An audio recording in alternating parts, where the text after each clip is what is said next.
The first thing I saw when I pulled into my driveway was a stranger's Range Rover parked in my garage and an inflatable flamingo bobbing lazily in my pool. The second thing I saw was HOA President Susan Higgins screaming into her phone in full-blown panic. "Yes, officers," she shrieked. "The intruder just arrived, claiming to own the house." The so-called intruder was me, and the house, it was mine. Apparently, Susan had been living in it for 2 weeks. My name is Arthur Brooks. I'm 48 years old, a semi-ride construction magnate, and the owner of a sprawling Mediterranean-style estate in Cedar Creek. I'd been in Europe for the past month, finalizing a massive development deal when my neighbor Thomas sent me a blurry text photo.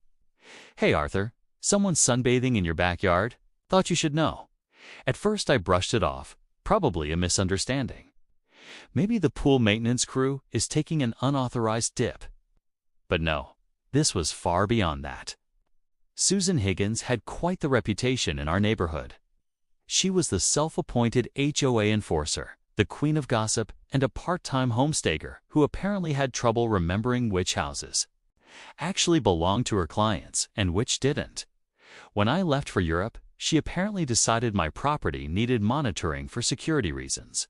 Her words, not mine. In reality, she had moved right in. Later, after talking to neighbors and reviewing security footage, I pieced it all together. Susan had been living like royalty in my 6,000-square-foot mansion. She'd hosted wine nights every Tuesday and Thursday, let her book club use my pool, and even ordered Amazon packages to my address. Delivery drivers didn't question it. She answered the door like she owned the place. My trip to Munich was supposed to last 6 weeks, but the deal wrapped up sooner than expected. I decided to come home early without telling anyone except my assistant. Turns out that decision was the best one I'd made in years, because it caught Susan completely off guard. When I pulled into my estate that afternoon, jet-lagged and craving nothing more than my own bed, I immediately sensed something was off. The Range Rover in my garage wasn't mine. The patio cushions were different, and faint music was playing inside my house, the house that should have been empty. I parked in the driveway, grabbed my keys, and walked toward the front door. That's when Susan came bursting out barefoot, wearing what looked suspiciously like my late mother's vintage silk robe, the one I kept in the master closet. Her expression flipped from relaxed to horrified in 2 seconds flat. "Stop right there," she shrieked, her voice trembling but firm. "This is private property. I'm calling the police." She was already dialing 911, pacing across my lawn like I was some kind of deranged trespasser. I just stood there, stunned by the sheer absurdity. "Susan," I said, trying to keep my voice steady, "this is my house. What are you doing here?" She completely ignored me and started performing for the dispatcher. "Hello, 911. Yes, there's a man here trying to break into a house at 4721 Independence Drive. He's being aggressive and claiming he owns the property.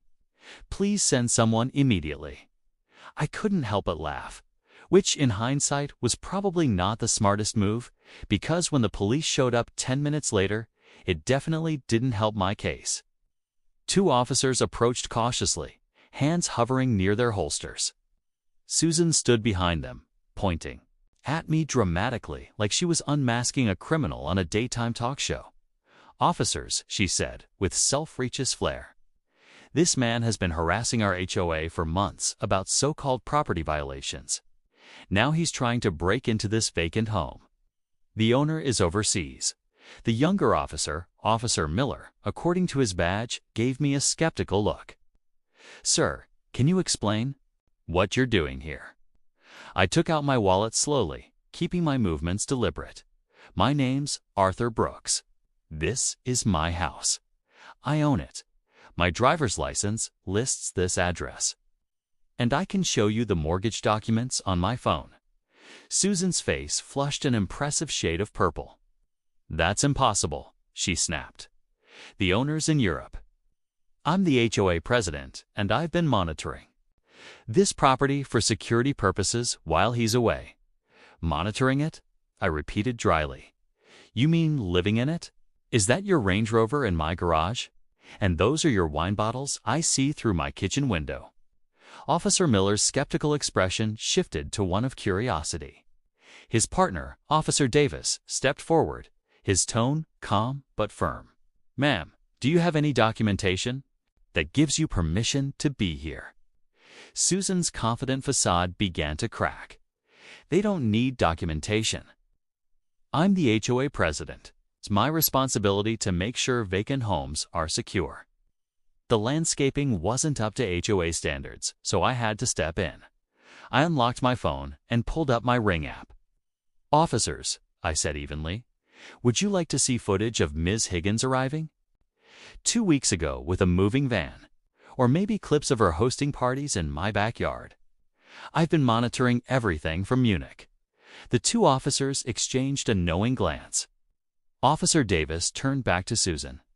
Ma'am, did you bring a moving van here? Susan's mouth opened and closed like a fish out of water. That was just some furniture for staging. The property's appearance affects the neighborhood's value.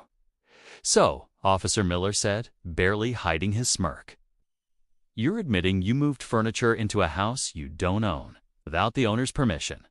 I scrolled through my phone, already knowing what I'd find. Here, I said, tapping play. This is from last Tuesday, Susan and about a dozen people having a pool party. And here's Thursday's book club meeting in my living room. Should I keep going?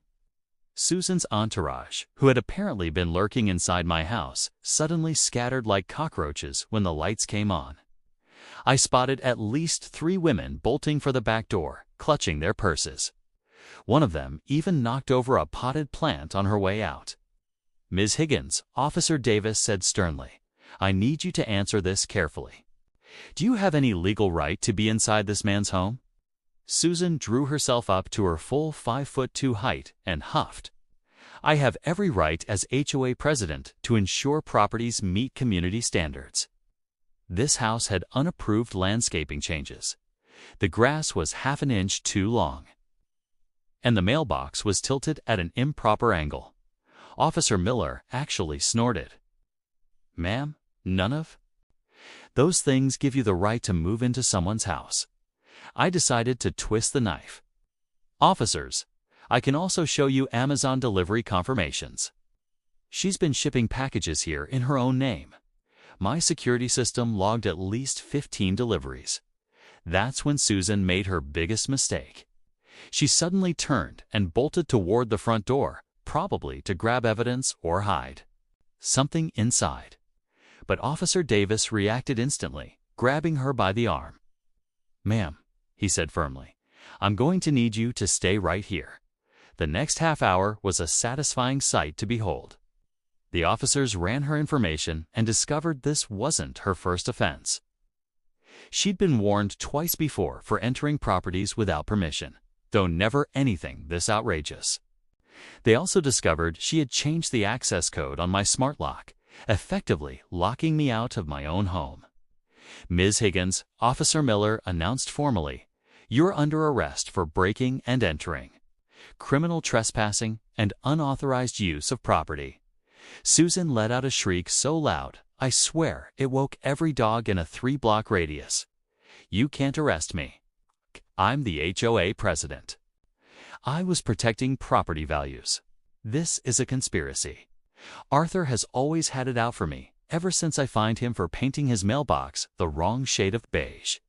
As Officer Davis read her Miranda rights, she kept rambling hysterically. This is ridiculous. I know the mayor. I know the district attorney. You'll all be hearing from my lawyer. I was helping the neighborhood. They let her. To the squad car and handcuffs while half the subdivision gathered on their lawns. Mr. Vance from across the street was filming the whole thing. I knew that video would hit the neighborhood Facebook page before dinner. Before leaving, Officer Miller turned to me. Mr. Brooks, please do a full inventory of your property and file a report. If anything's missing or damaged, we'll add it to the charges. Also, change your locks and security codes immediately. I spent the rest of that afternoon discovering the full extent of Susan's little staycation. She'd rearranged my living room, hung her own artwork on the walls, and had clearly been sleeping in my master bedroom. The fridge was stocked with her groceries, mostly overpriced organic stuff, and at least 24 bottles of rose. There was a half-inflated unicorn float in the pool beside the flamingo, and my bathroom counters were covered in an entire army of anti-aging creams. The footage from my security system was even worse. Susan had been giving tours of my house to her friends, bragging about her temporary residence and how she was keeping an eye on things. One clip even showed her on the phone, boasting that she planned to cite me for HOA violations when I returned. Just to establish dominance, she said. By that evening, the story had exploded across social media. Someone had leaked my ring footage of her arrest, and it went viral in all the local community groups. The comments ranged from shocked to gleefully amused. Turns out I wasn't the only one she'd been tormenting with her absurd HOA rules and endless citations. 3 days later, the HOA board called an emergency meeting. Practically every homeowner in Cedar Creek showed up. The meeting lasted exactly 12 minutes. The vote? To remove Susan from the board was unanimous, except for one vote cast in her favor, submitted by her lawyer since she was out on bail. Over the next few months, the criminal case moved forward. Susan tried to plead her way out of it, but the prosecutor wasn't having it, especially after learning she'd done the exact same thing at her previous apartment complex. She'd actually been evicted for repeatedly entering other tenants' apartments to check for lease violations. Her lawyer argued she had implicit permission as HOA president. The judge wasn't buying it. "Ms. Higgins," he said sternly, "being an HOA president does not make you the feudal lord of the neighborhood. You cannot simply occupy someone's home because you disapprove of their mailbox." In the end, Susan was convicted on all charges. The judge sentenced her to 18 months in prison, though she'd likely serve less with good behavior, and ordered her to pay $25,000 in restitution for damages and legal fees. When the sentence was read, Susan fainted right there in the courtroom.